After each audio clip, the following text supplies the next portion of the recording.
എന്റെ ഫാമിലിയിൽ കല്യാണം ഫാമിലി വെഡിംഗ് സെന്റർ. തൃപ്രങ്ങോട് പഞ്ചായത്തിൽ പോരാട്ടം കടുപ്പിച്ച ഇരു മുന്നണികളും ഭരണ തുടർച്ചയുണ്ടാകുമെന്നാണ് LDFിന്റെ കണക്കുകൂട്ടൽ. എന്നാൽ ഇത്തവണ ഭരണമാറ്റം ഉണ്ടാകുമെന്നാണ് UDF കരുതുന്നത്. ഭരണ നേട്ടങ്ങൾ പറഞ്ഞ് LDF തെരഞ്ഞെടുപ്പിനെ നേരിടുമ്പോൾ ഭരണപരാജയം ചൂണ്ടിക്കാട്ടിയാണ് UDFിന്റെ പ്രചരണം.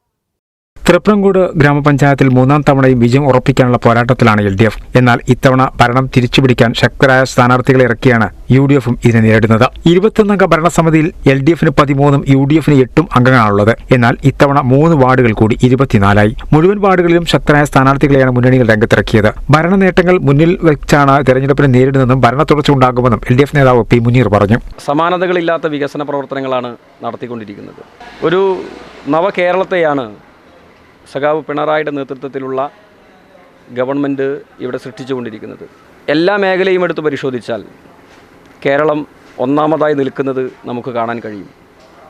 വിദ്യാഭ്യാസ മേഖലയിലും ആരോഗ്യ മേഖലയിലും സാമൂഹ്യ ജനക്ഷേമപരമായ പ്രവർത്തനങ്ങളിലും അതുപോലെ തന്നെ പശ്ചാത്തല മേഖലയിലുമെല്ലാം ഗവൺമെൻറ് വലിയ രീതിയിലുള്ള വികസന പ്രവർത്തനങ്ങളാണ് നടത്തിക്കൊണ്ടിരിക്കുന്നത്. അതുപോലെ തന്നെയാണ് സാമൂഹ്യക്ഷേമ പെൻഷൻ വിതരണത്തിൽ നടത്തിയിട്ടുള്ള സർക്കാരിൻ്റെ ഇടപെടൽ. 18 മാസം കുടിശ്ശികയായിരുന്ന UDFിൻ്റെ കാലത്തെ പെൻഷൻ വിഹിതം പൂർണ്ണമായും കൊടുത്തു തീർത്തതിന് ശേഷം ഈ സർക്കാരിൻ്റെ കാലത്ത് പെൻഷൻ കുടിശ്ശികയില്ലാത്തൊരു കാലത്തെയാണ് ഇപ്പോൾ നമുക്ക് കാണാൻ കഴിയുക. വീണ്ടും ഇടതുപക്ഷ ജനാധിപത്യ മുന്നണി അധികാരത്തിൽ വരാനാണ് ഈ നാട്ടിലെ ജനത മുഴുവൻ ആഗ്രഹിക്കുന്നത് എന്നുള്ളതാണ് ഈ കഴിഞ്ഞ 10-20 ദിവസമായി വോട്ടർമാർക്കിടയിൽ, നാട്ടുകാർക്കിടയിൽ, വീടുകൾക്കിടയിൽ നടത്തിയ ഒരു പ്രവർത്തനത്തിൻ്റെ ഭാഗമായി എനിക്ക് മനസ്സിലാക്കാൻ സാധിച്ചിട്ടുള്ളത്. തീർച്ചയായും കേരളത്തിലും അതുപോലെ തന്നെ തുപ്രങ്കോട് പഞ്ചായത്തിലും LDF തുടരും എന്നുള്ള കാര്യത്തിൽ ഒരു സംശയമില്ല. ഭരണപരാജയം ജനങ്ങൾക്ക് നന്നായി ബോധ്യമുണ്ടെന്നും അത് വോട്ടായി മാറുമെന്നും UDF നേതാവ് മുജീബ് പുഴക്കലും പറഞ്ഞു. തൃപ്രങ്ങോട് പഞ്ചായത്തിൽ ഇത്തവണ UDF അധികാരം പിടിച്ചെടുക്കും.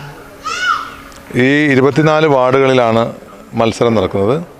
അതിൽ 16 സീറ്റ് നേടി UDF അധികാരത്തിൽ വരും.